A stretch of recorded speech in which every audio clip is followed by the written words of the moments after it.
Embrace the darkness, Jackie.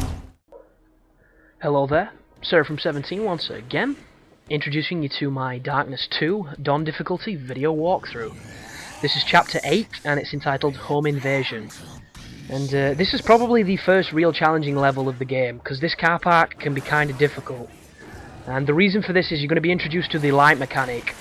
And what I mean by that is there is a soldier for the Brotherhood who holds a spot beam on you, and he will completely strip you of your darkness powers, and he's a massive pain in the arse. He's not challenging, he's just an asshole. And the reason he makes it even remotely awkward is the light takes a lot of damage, and because you're looking into it, it blinds you, and it can be really difficult to see the light and shoot it.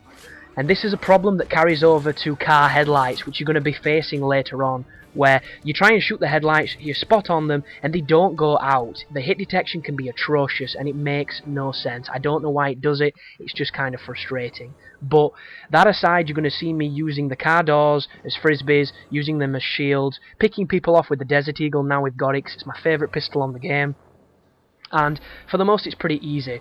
There's also an opportunity to get an achievement that I don't, where a car attacks you, and if you shoot it you can stop it, but both times I played the game I tried to avoid it and it hits you every time, even though you're nowhere near it. It's complete bullshit, but if you shoot it you can actually avoid it, so do that instead.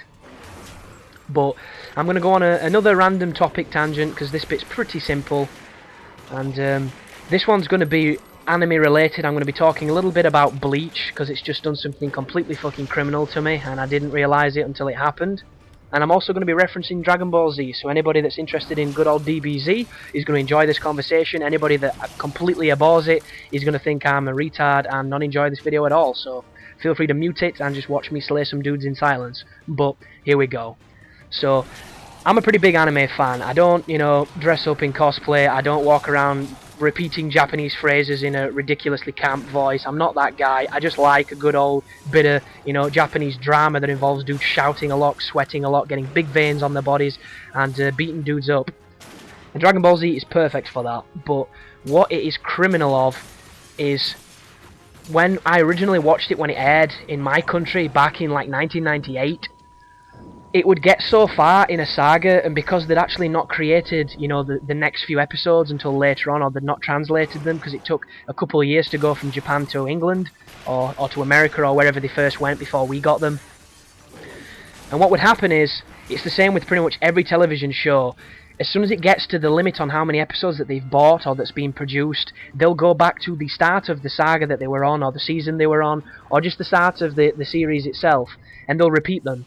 And you'll get to the point where you're always constantly wanting a new episode, and you can be waiting weeks before the next one happens. This is the car you've got to shoot, by the way. You'll notice I was nowhere near the fucking car, but it teleported me to the middle and it hit me. Complete bullshit. And it used to do this all the time, and it used to make watching Dragon Ball Z like that the most frustrating thing ever, because as soon as it got, really interesting during the Frieza saga or something, it'd just go back to the start of Namek. And anybody that knows how long those episodes were, they were pretty damn long, so it took you forever to get back, and it was just really annoying. And the reason they do it in some animes, because if you don't know this, I'm going to be breaking some of the illusions and pissing on people's dreams, but especially long-running programs like Dragon Ball Z, like Bleach, like probably Naruto, which I've not seen, and a bunch of the other ones, they will have direct copies of seasons, of episodes, taken from the original manga, but they'll eventually catch up to the guy that's making them if he's not already finished them. And they can't obviously make storyline that doesn't exist yet, so they'll make filler storylines that they create themselves that will pretty much sometimes contradict the timeline, or they'll just take lesser named characters and they'll make them have a conflict in between sagas just to give them something to do. And a fantastic example of this with Dragon Ball Z is like the Garlic Jr. saga. It used a villain from a movie and brought him back to have a saga that gave the artist time to do the Android saga and to postulate the Cell saga and all that good stuff. And these fillers happen a lot to enable the artist to give him time to create more content so that they can produce the next part of the storyline and so on and so forth. And Dragon Ball Z nailed it, even though it frustrated me at the time, because they waited till the end of a run of episodes. So, for instance, when Frieza died, they went back to Earth. There was the Garlic Jr. saga. Then there was the Trunks saga, and it introduced the concept of androids that were coming. And it was okay, because you didn't realise the Garlic Jr. saga was just something random. It was just, you know, time filler for when Goku got back to Earth. And it was an opportunity to see Gohan and Piccolo and everybody get a little bit stronger. Because when Goku went Super Saiyan, he kind of left everybody behind and became this super fucking awesome god. Because nobody could touch him then, and they needed to get a little bit stronger. So it was a bit of filler to bump them up so much, and to give the artist time, or the people making the episodes time to do the next section. And as much as I hated it, they handled it well. Bleach, however, Jesus Christ, this is a series that got pretty much 2/3 through the most exciting saga so far, which is where they're taking on the Arrancar. He was fighting the coolest dude in the enemy team by far, a guy called Grimjaw, who had transformed into like his released version of himself. And pretty much the main character, Ishigo, had unleashed his holification and got his full mask and totally raped the guy and had a really cool fight with him. And I couldn't wait for the next episode because everything was kicking off. They was getting closer to Aizen, they was getting all the cool stuff. And then suddenly, they were back in the fucking human world. There was, like, Orihime, who'd been kidnapped by the bad guys in the last episode, was suddenly, like, doing washing. And they'd completely took a parallel dimension tangent to give the artist time to make the next episodes. Because they were catching him up too much. And it was literally mid-season they made a fake season. And they introduced a bunch of stupid characters, a bunch of fucking kids with awful voices, and I don't think I've ever been as pissed off at a show in my life. And it's like, I can completely appreciate why they've done it, but they just shouldn't have done it the way they did. It was just so on the nose. Why even let the series get that far before you realise you're catching the bloody artist? It's like, don't tease us this far and then just, you know, like, slap us down again. It's like some cock-teasing prostitute that you've paid and she won't give it up. It's just ridiculous. And it made me a very sad panda, so yeah, I'm kind of bummed out about that, because this season so far that they've introduced now is just ridiculous. It's so clearly filler, and it's tragic, but we're now finally back at our penthouse, and you'll notice I picked up the M16. If you pick it up first and then you pick the ammo up, you'll have more bullets in it, obviously, which is a good technique. And also, if you're ever using a gun that you enjoy and you want to, you know, conserve its ammunition, use the gun channeling ability, because you'll have infinite ammo while it lasts, and it's just a really super useful function. And this next part of the game, you're going to notice I play it a lot like a first-person shooter. I do a lot of running and gunning. I don't do that much darkness stuff. It's pretty much just shoot the dudes. And at this moment in time, I have... God, this gun sounds so nice. I have both the swarm ability and the gun channeling, so I'm more than equipped to take down these dudes. And a couple bursts from this gun will kill these standard soldiers. So just keep cleaning dudes up, picking them apart.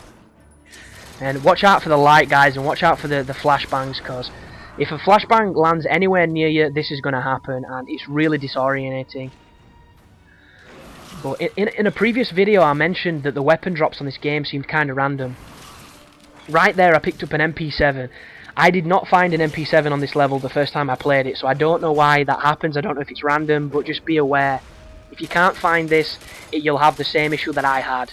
But luckily enough, as long as you take this pretty slow, you use as much cover as you can, this is a pretty easy section. One thing to bear in mind though, they can drop down from the fountain above. If you notice that there's a railing missing, or there's some concrete missing in the balconies, it means that they can drop down, so just be aware of that. But just keep kicking ass, and we're soon to be introduced to one of the more annoying enemies in the game. And he's a shield guy. Dude just got staloned. But how you beat the shield guy is, he has dark energy around his shield, so if you shoot it away, it'll go to being a standard shield, then you can just drag it off him and kill him.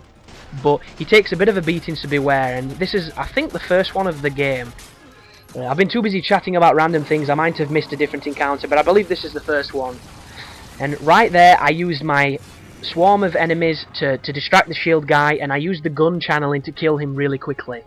You have no idea how powerful those abilities are when used correctly and when you have the cooldown increase. It's so powerful. But as soon as you push up here, you're going to trigger another spawn of enemies, couple melee guys, couple guys with torches that are going to be on that like balustrade in front of you. But there's not too many people backing them up, so you can actually kill the guys with the lights and not really fear that you're going to get shot by anybody else. But just take it slow, push forward, trigger the enemies, kill the enemies, and just keep proceeding on. And there's an interesting moment coming up where you push forward and a door opens to your right, and inside is going to be a strong enemy and a shield enemy. And if you rush them, you can kill them super quick. But if you do it badly, you can die really fast. So I would definitely say, you know, take a little bit of caution. I do it really recklessly because I know I can. And if you're not willing, or you're not having any success playing the way I do, just hold yourself back a little bit, don't play as conservative, and just play a lot smarter than I am. And God, I wish this Desert Eagle were more powerful, because it looks so cool. So there we go. Go on, Mike Patton, you tell us how to play in your awesome voice. But try not to clip on the environment, pick up the hearts, pick up the items, do what you can. And it's this corner where the next bunch of enemies are going to spawn, because as you push forward and you get round where the Darkling is, the door opens, there's two guys. There's the melee guy, and behind him is the shield guy. And you'll notice I get this kid, and the shield guy just kind of stands round the corner, so I can pepper his shield. He rushes me, he knocks me, but I don't get knocked off the balcony. I was really lucky then. And then I can steal his shield and finish him off. And there you go. And if you didn't know, the harder the enemy, the more points you get for eating his heart. So always eat the tougher dudes. They're well worth the effort. And now it's time to move into the penthouse, which we've been talking to dudes in for the last few missions, and now we get to shoot dudes in it. And this is kind of room-to-room gun battle stuff. It's all pretty cliche, all pretty linear. Just be careful as you enter the areas, because you generally spawn guys and you don't want to get overwhelmed. They're generally on balconies, they're generally in cover, and you don't have that much cover. You're pretty exposed in the doorways, so just play it like you would a Call of Duty, and I'm sure you'll get past without any issue. But keep on shooting dudes, keep on eating hearts, keep on watching out for lights, because lights are a bad thing. And I'm going to talk quickly about a film that I might have mentioned before, but it's been a while since I did a film discussion, so I'm going to knock it out there, because it's not brilliant, and it's a big surprise, but I found it interesting, so I thought I'd share it. And it's called The Big Year. It stars Jack Black, it stars Steve Martin, and it stars, I think it's Luke Wilson. No, not Luke Wilson, Owen Wilson. I always get them motherfuckers matched up. It's the dude with the bent nose and the blonde hair who tried to kill himself because he's a attention-seeking wanker. But I do like him. He's a pretty decent actor. And anyhow, it's about birding, or bird watching, which is what some people call it that are not initiated in the whole fucking thing, apparently. But it looks like it's going to be a comedy, because it's got, you know, 3 comedic actors in it, pretty big powerhouse names for some films, and it's a lot more drama than you think, and the drama itself is actually pretty touching, because A Big Year, if you do not know, is a massive event, and a massive, you know, like, respect gained, extravagant, like, endurance test. It's the equivalent of doing a massive, crazy fucking marathon across a desert if you're an endurance runner. And this is that equivalent for birders. And what they do is they spend 360 days trying to see as many species of different bird in 1 year as they can, and whoever sees the highest wins. There's no official prizes. You just get your name in this book, and it's kind of like Gamerscore. You get to be Stallion, whatever the fuck is Stallion 80 or whatever he is. You get to be that guy for Gamerscore, but it's in birding, and it's massively respected, and it costs a bunch.